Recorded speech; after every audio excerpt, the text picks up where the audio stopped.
루터는 종교개혁자입니다. 그는 이 야고보서를 지푸라기 복음이다라고 했습니다. 왜냐하면 바울이 로마서를 통하여서 이신칭의를 강조했습니다. 그것은 그 당시에 엄청난 이슈였고 놀라운 사실이었습니다. 믿음으로 구원을 얻는다는 것입니다. 그래서 이방인들에게도 그 믿음이 생기게 되어지고 성령의 역사하심으로 말미암아 그 믿음 가운데 그들이 돌아오는 놀라운 일들을 직접 목격하면서 그 일들을 그들은 기록하면서 믿음으로 구원을 얻는다라는 사실을 이야기했습니다. 그런데 야고보는 행함이 없는 믿음은 죽은 믿음이라는 것입니다.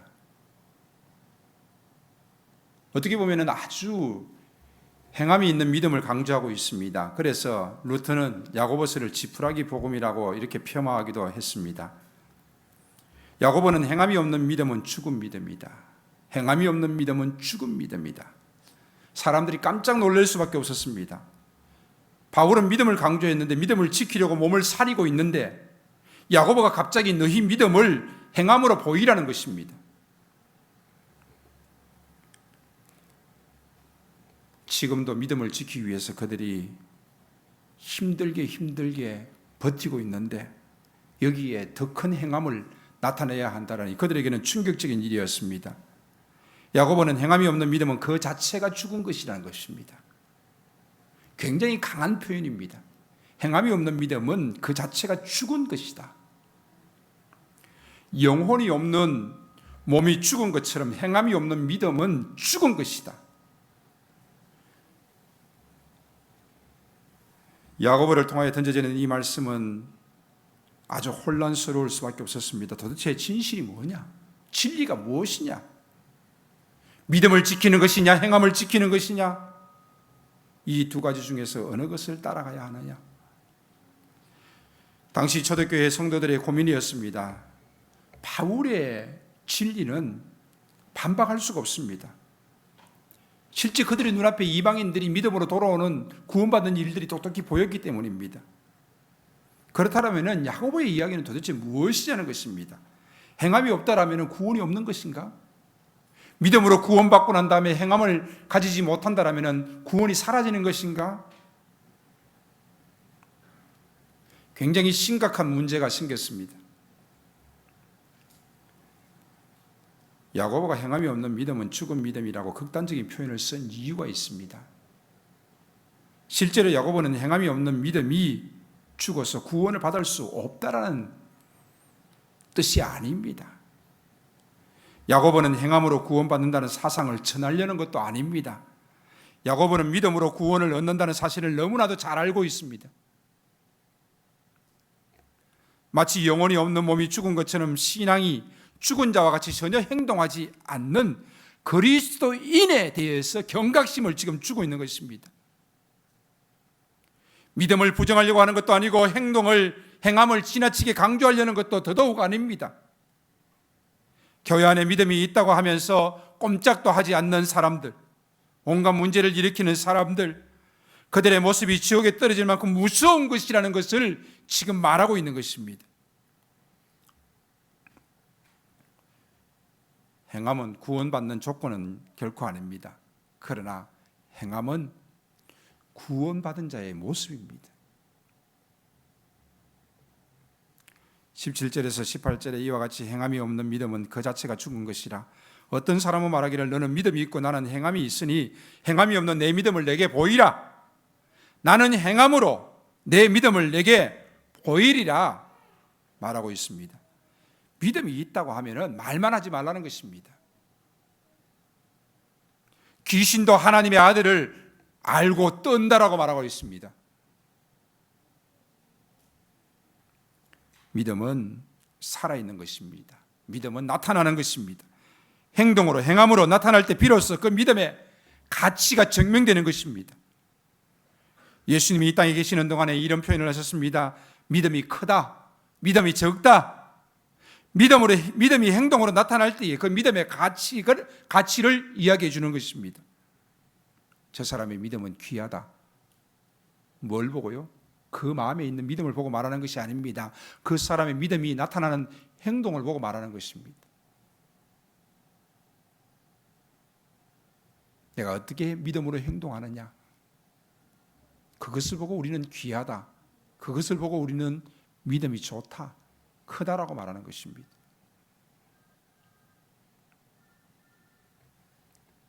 (21절에서 25절) 보십시오.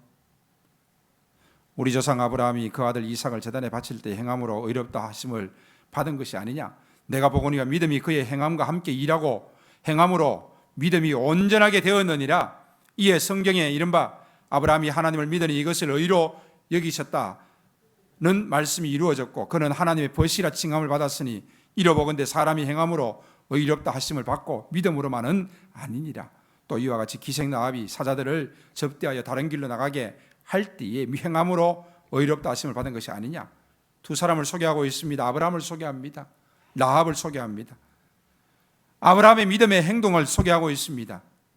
하나님의 말씀 앞에 그는 행동했습니다. 가만히 있지 않았습니다.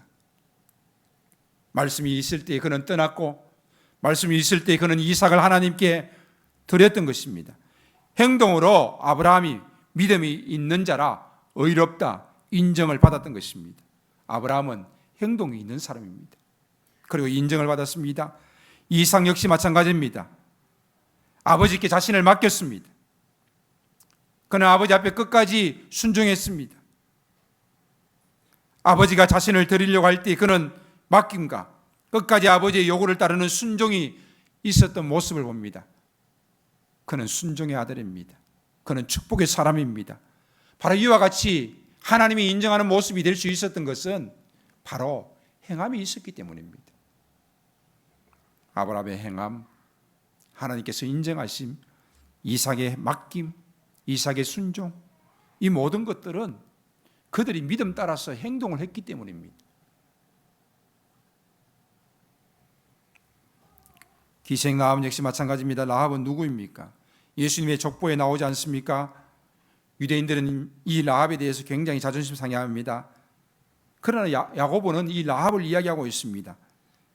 믿음뿐만 아니라 행함으로 의롭다 하심을 받았다는 것입니다. 기생 라합은 가나안 땅을 정탐하러 온 이스라엘 정탐꾼들을 숨겨주었습니다. 그리고 하나님이 이 성을 멸하실 때에 나와 나의 가족들을 구원해 달라고 부탁했습니다. 아니, 어떻게 보면은 지금 여리고성을 지금 배반하는 건 아닙니까?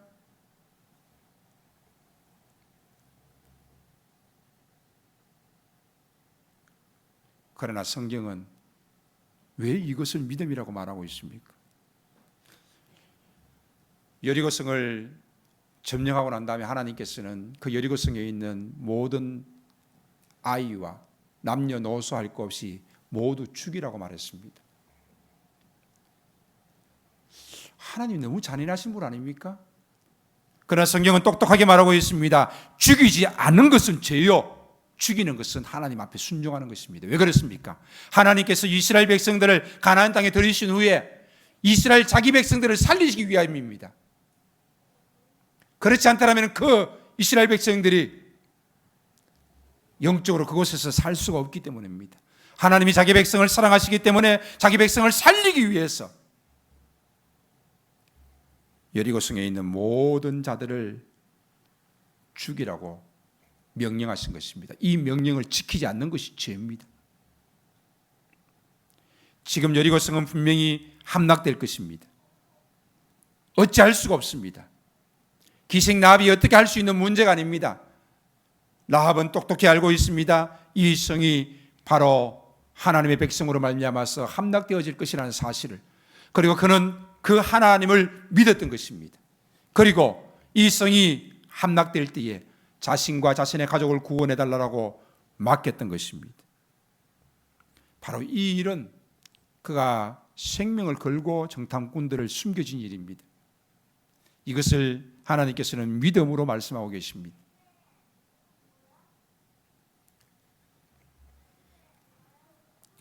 믿음의 조상들은 모두 믿음과 행함을 동시에 보여주고 있습니다. 자신의 믿음을 행함으로 알려주고 있습니다. 영혼 없는 몸이 죽은 것 같이 행함이 없는 믿음은 죽은 것입니다. 믿음이 움직이지 않는 것, 전혀 효력이 없는 것은 죽은 믿음이라고 야고보는 말하고 있습니다. 어떤 사람은 믿음을 강조합니다. 어떤 사람은 행함을 강조합니다. 그러나 믿음과 행함은 같이 가야 합니다. 한쪽 노를 저으면 앞을 전진해 나갈 수 없듯이 양쪽 노를 함께 저어 나가야 되는 것입니다. 나는 어떤 사람입니까? 어떤 신앙인입니까? 정말 믿음만 고집하고 있습니까? 내 속에 있는 그 믿음으로 말미암아서 나는 구원을 받았고 하나님 나라에 충분히 들어간다라고 생각합니까? 그러면서 나는 꼼짝도 하고 있지 않습니까? 믿음이 있으면 되었지, 구원받으면 되었지, 더 이상 어떤 것이 필요하지 않다라고 여깁니까? 믿음으로 다 해결할 수 있는 것입니까? 아닙니다. 요란하고 분주하지만 믿음의 실체가 없는 자가 아닙니까? 속빈 강정이 아닙니까? 심각한 것은 야고보는 이들의 믿음을 죽은 믿음이라고 말하고 있습니다. 잠자는 믿음, 깨워야 할 신앙인의 모습들이 너무나도 많이 있습니다. 정말로 당신이 믿음의 사람이라면 지난 한 주간 동안에 나의 믿음을 드러내기 위해서 무엇을 어떻게 했습니까? 저의 질문 앞에 한 가지라도 여러분이 떠오르지 않는다면 여러분 진짜 심각한 겁니다. 나는 어떤 믿음의 행동을 했습니까? 나는 어떤 믿음의 행동을 했습니까? 묻고 싶습니다. 아마도 이 자리에 오신 분들은 주의를 지키기 위해서 아마도 먼 거리를 또 좀 더 일찍 오신 분들도 많이 있을 것입니다. 가지 않은 분들도 계실 것입니다. 그것 또한 우리의 믿음의 행동입니다. 그러나 내 한 주간의 삶 속에서 믿음의 행동이 하나라도 없다라면 그것은 참 심각한 문제가 아니겠습니까?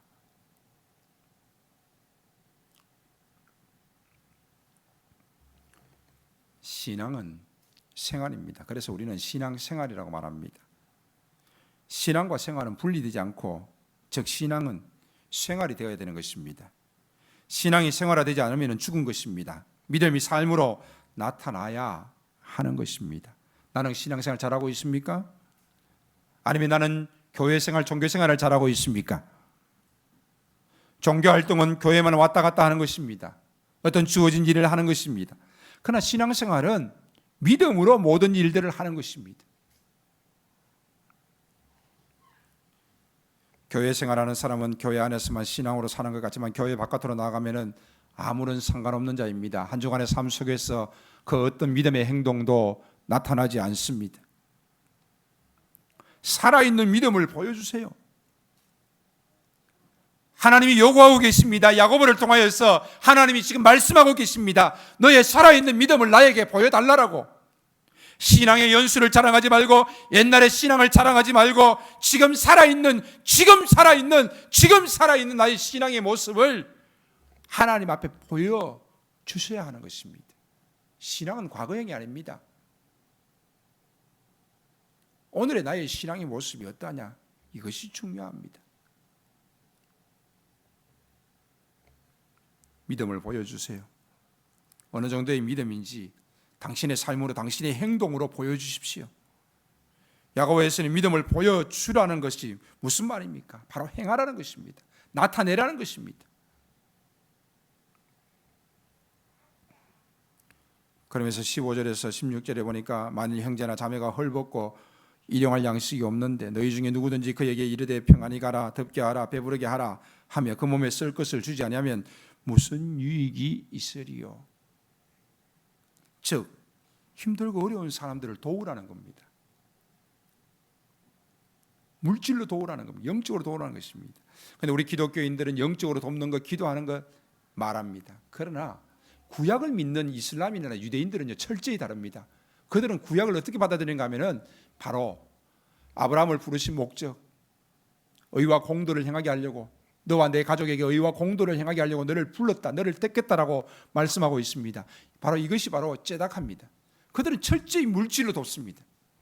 공동체에 돕습니다. 그들의 물질은 땅 하나까지도 자기의 것이 없습니다. 다 하나님의 것입니다. 그러므로 힘들고 어려운 자들을 그냥 두고 보는 것은 그들은 도저히 있을 수 없는 일입니다. 만약에 이민 땅에서 월세를 못 내는 사람이 있습니다. 그러면은 그들은 분명히 도와줍니다. 공동체에서 분명히 도와줍니다. 그런데 한국 사람들은 절대 안 도와줍니다. 도와줄 이유가 없습니다. 그러나 믿음의 공동체는 도와줘야 된다는 것이요. 함께 돌보아야 된다는 것입니다. 형제의 고통을 돌보는 것이 이것이 믿음입니다. 교회를 돌보는 것이 믿음입니다. 막 교회가 힘들고 어려워하는데 교회를 돌보지 않는 사람이 있습니다. 참 안타까운 일입니다.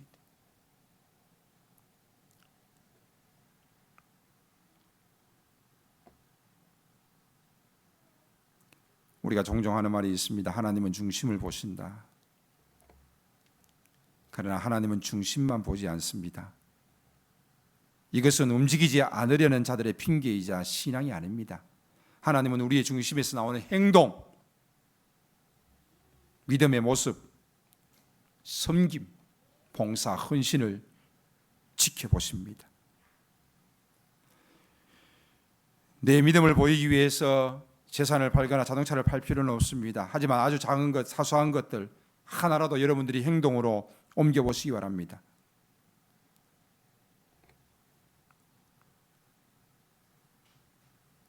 예배 전에 일찍 오는 것도 역시 마찬가지고, 기도할 때의 모습도 역시 마찬가지입니다.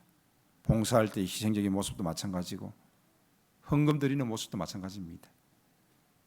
어떻게 보면은 헌금 드리는 거 보면은 그 신앙의 척도를 알 수 있다고 말할 정도입니다.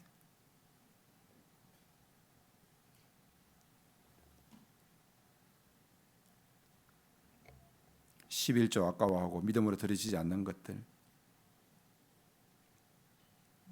그 속에는 교회를 사랑하며 하나님을 사랑하며 하나님의 것을 인정하는 믿음은 전혀 없는 것입니다. 신앙이 없는 것이요. 이번에 임직자 후보들이 있는데 후보 쭉 올렸습니다. 나이가 되면 일단 후보 다 올렸습니다. 11조 하지 않으면 기권하십시오. 주일 성수하지 않으면 기권하십시오. 이 두 가지는 필수입니다. 이거 못하면 둘 중에 하나라도 안 되면 그냥 기권하십시오. 임직자 모임에 후보의 공부에 참여하지 마십시오.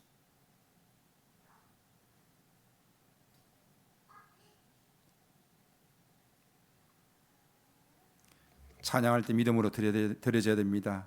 손을 드는 것도 믿음의 고백이요, 목소리를 높이는 것도 믿음의 고백이요. 남들이 하는 만큼 하려고 하지 마십시오. 군대에서 중간만 가면은 잘하는 군생활처럼 신앙생활 하지 마십시오. 어떻게 하면은 남들보다 더 나은 신앙의 모습으로 설 수 있을까? 하나님이 가장 기뻐하시는 모습으로 설 수 있을까? 수많은 교회들 중에서 가장 하나님을 기쁘시게 할 수는 없겠지만 내가 풍성한 교회에서만큼은 하나님을 가장 기쁘시게 하는 믿음의 사람으로 설 수 있어야 되지 않겠습니까? 말씀을 맺습니다. 요한복음 17장 3절에서는 영생은 곧 유일하신 참 하나님과 그가 보내신 예수 그리스도를 아는 것이다라고 말하고 있습니다. 영생은 예수 그리스도를 아는 것입니다. 영생은 곧 예수 그리스도를 믿는 것입니다. 그렇다면 여기에 무슨 행함이 필요하겠습니까? 그러나 하나님과의 관계를 가지게 된 사람은, 즉 구원받은 사람은 교회와의 관계 속에서, 성도와의 관계 속에서 진정으로 그 모습이 아름다운 모습으로 나타날 수밖에 없다라는 것입니다. 귀신은 하나님의 아들을 알고 있습니다. 그리고 그 관계 속에 있지 않습니다. 그는 어떤 모습으로든지 하나님을 기쁘시게 할 수가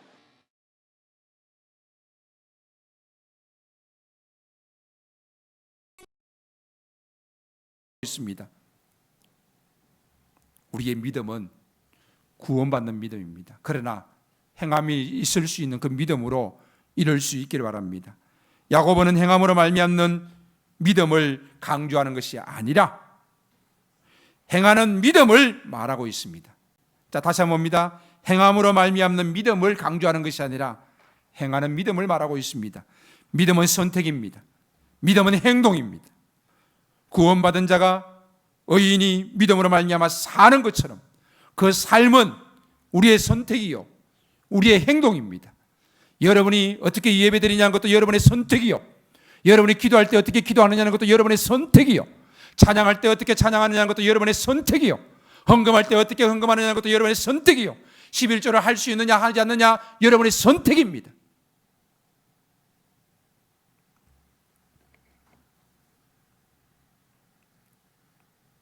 남들이 하는 만큼 내가 아니어도